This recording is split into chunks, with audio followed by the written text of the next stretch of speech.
जो माइक की व्यवस्था देखते हैं उनको तकलीफ हो रही है। దయవుంచి అక్కడ ఉన్నటువంటి వారందరూ కూడా కాస్త ఒక అడుగు వెనక్కి వెళ్ళినట్లయితే మైక్ సిస్టమ్ పనిచేస్తుంది. మీ అత్యుత్సాహంతో ఈ సభకి మీరు భంగం వాటిల్లకుండా దయవుంచి దీన్ని విజయవంతం చేయవలసిందిగా అభ్యర్థిస్తున్నాము. పోలీసులు కాస్త చూడండి.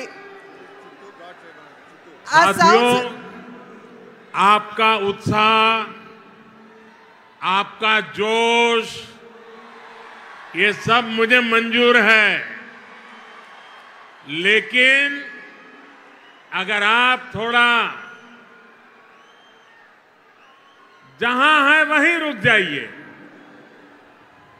देखिए वहां दूर दूर तक लोग खड़े हैं, बहुत शांति से सुन रहे हैं, और आप यहां आगे इतना गड़बड़ क्यों कर रहे हो भाई? आपका प्यार मेरे सर आंखों पर। మీ యొక్క అభిమానానికి నేను కృతజ్ఞుడిని. కానీ మీరు కాస్త ఈ సభకి భంగం వాటిల్లకుండా ఎవరికి ఇబ్బంది కలిగించకుండా ఒక అడుగు వెనక్కి వెళ్ళినట్లయితే ఈ సభను విజయవంతం చేసుకున్న వాళ్ళం అవుతాం. कल ही देश में लोकसभा चुनाव का बिगुल बजा है, और आज मैं आप सबके बीच आंध्र प्रदेश में हूं। यहां मुझे कोटप कोंडा से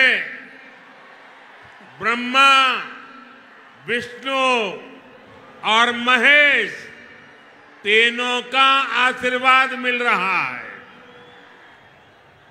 त्रिदेवों के इस आशीर्वाद से हमारी सरकार के तीसरे कार्यकाल में देश और भी बड़े निर्णय लेगा। आप सब देखिए, ये संयोग देखिए, इस बार चुनावों के परिणाम 4 जून को आने वाले हैं। अब पूरा देश कह रहा है 4 जून को 400 पार। विकसित भारत के लिए 400 पार, विकसित आंध्र प्रदेश के लिए 400 पार। नालगो वंदलो दाटाली एनडीए की ఓటు వేయాలి. ఆంధ్ర రాష్ట్ర కుటుంబ సభ్యులందరికీ నా నమస్కారాలు అని తెలియజేస్తూ, నిన్ననే ఎన్నికల షెడ్యూల్ రావడం జరిగింది. వచ్చిన వెంటనే నేను ఇవాళ ఆంధ్ర రాష్ట్రానికి వచ్చాను. ఇక్కడ నేను కోటప్పకొండ దగ్గర బ్రహ్మ, విష్ణు, మహేశ్వరుల యొక్క ఆశీర్వాదం లభిస్తున్నట్టుగా నేనైతే భావిస్తున్నాను. ఈ ముగ్గురు ఆశీర్వాదం కూడా మరోసారి, అంటే ముచ్చటగా మూడోసారి మనం అధికారంలోకి వచ్చి దృఢమైనటువంటి నిర్ణయాలు తీసుకునేటువంటి అవకాశాన్ని మనం హస్తగతం చేసుకోబోతున్నాం. ఒక్కసారి ఆలోచించండి, ఇది ఎంత ఆశ్చర్యకరమైనటువంటి విషయమో. ఈసారి ఎన్నికల యొక్క ఫలితాలు జూన్ 4వ తారీఖున రాబోతున్నాయి.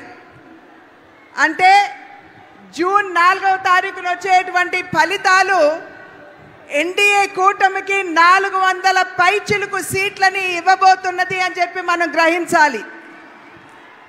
అంటే అభివృద్ధి చెందినటువంటి భారతదేశం కావాలి అంటే 400 సీట్లు మనం దాటాలి. అభివృద్ధి చెందిన ఆంధ్ర రాష్ట్రాన్ని చూడాలంటే ఎన్డీఏ కూటమికి 400 పైచిలుకు సీట్లు మీరు అందివ్వాలి. కనుక మీరందరూ కూడా నడుం బిగించి రాబోయే ఎన్నికల్లో ఎన్డీఏ కూటమికి 400 సీట్లు పైచిలుకుగా అందే విధంగా మీరందరూ కూడా కష్టించి కృషి చేయాలి. साथियों, हमारा एनडीए गठबंधन रीजनल एस्पिरेशंस और नेशनल प्रोग्रेस दोनों को साथ लेकर चलता है। इस चुनाव में बीजेपी के सहयोग हमारे साथी लगातार बढ़ रहे हैं। एनडीए की ताकत बढ़ रही है। चंद्रबाबू नायडू और पवन कल्याण दोनों लंबे समय से आप लोगों के हक के लिए, आंध्र के विकास के लिए दिन रात आपके लिए काम करते रहे हैं। एनडीए का लक्ष्य है विकसित भारत के लिए विकसित आंध्र प्रदेश का निर्माण। आंध्र प्रदेश में एनडीए की डबल इंजन सरकार होने से यहां के विकास को और गति मिलेगी। ఎన్డీఏ కూటమి ఏదైతే ఉన్నదో ప్రాంతీయ భావాలతో పాటు జాతీయ యొక్క భావాల్ని కూడా కలుపుకుంటూ అడుగు ముందుకు వేస్తుంది అని చెప్పి మనం అందరం కూడా ఇక్కడ గమనించాలి। ఎన్డీఏ కూటమిలో వచ్చి చేరేటువంటి భాగస్వాముల యొక్క సంఖ్య పెరగడంతో ఎన్డీఏ కూటమి బలం పుంజుకుంటున్నది। చంద్రబాబు నాయుడు గారు కావచ్చు, అదేవిధంగా పవన్ కళ్యాణ్ గారు కావచ్చు, వారిరువురు కూడా చాలా సమయం, చాలా కాలం పాటు ఆంధ్ర రాష్ట్ర వికాసానికి వారు చేసినటువంటి కృషిని మనం ఖచ్చితంగా దాన్ని గమనించవలసినటువంటి అవసరం ఉన్నది। ఎన్డీఏ కూటమి యొక్క లక్ష్యం ఒక వికసిత భారతదేశం, అంటే అభివృద్ధి చెందినటువంటి భారతదేశం। అభివృద్ధి చెందినటువంటి భారతదేశాన్ని గనక మనం లక్ష్యంగా తీసుకున్నట్లయితే ఆంధ్ర రాష్ట్ర అభివృద్ధి కూడా అంతే మనకి ప్రాముఖ్యం అని చెప్పి మనమందరం కూడా గుర్తించాలి। కనుక ఆంధ్ర రాష్ట్రంలో ఎన్డీఏ డబుల్ ఇంజిన్ ప్రభుత్వం, అంటే కేంద్రంలో ఎన్డీఏ, అదేవిధంగా ఆంధ్ర రాష్ట్రంలో కూడా ఎన్డీఏ ప్రభుత్వం ఉండవలసినటువంటి ఆవశ్యకతను గమనించండి। साथियों, केंद्र की एनडीए सरकार गरीब की सेवा करने वाली सरकार है। गरीब की चिंता करने वाली सरकार है। हमारी सरकार के 10 साल में 25 करोड़ लोग गरीबी से बाहर निकले हैं। पूरी दुनिया में एनडीए सरकार के विकास कार्यों की चर्चा हो रही है। एनडीए सरकार ने आंध्र प्रदेश में गरीबों को पीएम आवास योजना के करीब 10 लाख घर दिए हैं। यहां पलनाडु में गरीबों को करीब 5000 पक्के घर बनाकर दिए गए हैं। जल जीवन मिशन के तहत आंध्र प्रदेश के करीब 1 करोड़ परिवारों तक नल का कनेक्शन पहुंचा है। आयुष्मान भारत योजना के तहत यहां 1.25 करोड़ से ज्यादा गरीबों ने अपना मुफ्त इलाज कराया है। आज एनडीए सरकार की वजह से यहां पलनाडु के 5 लाख से ज्यादा जरूरतमंदों को मुफ्त राशन भी मिल रहा है। हमारी सरकार किसानों की छोटी छोटी जरूरतों को भी ध्यान रख रही है। पीएम किसान सम्मान निधि के तहत या पलनाडु के किसानों को 700 करोड़ रुपए से ज्यादा दिए गए हैं। यहां केंद्र सरकार की योजनाएं और बेहतर तरीके से लागू हो, इसके लिए आपको ज्यादा से ज्यादा संख्या में एनडीए के सांसद, एनडीए के विधायक, इनको जिताना है।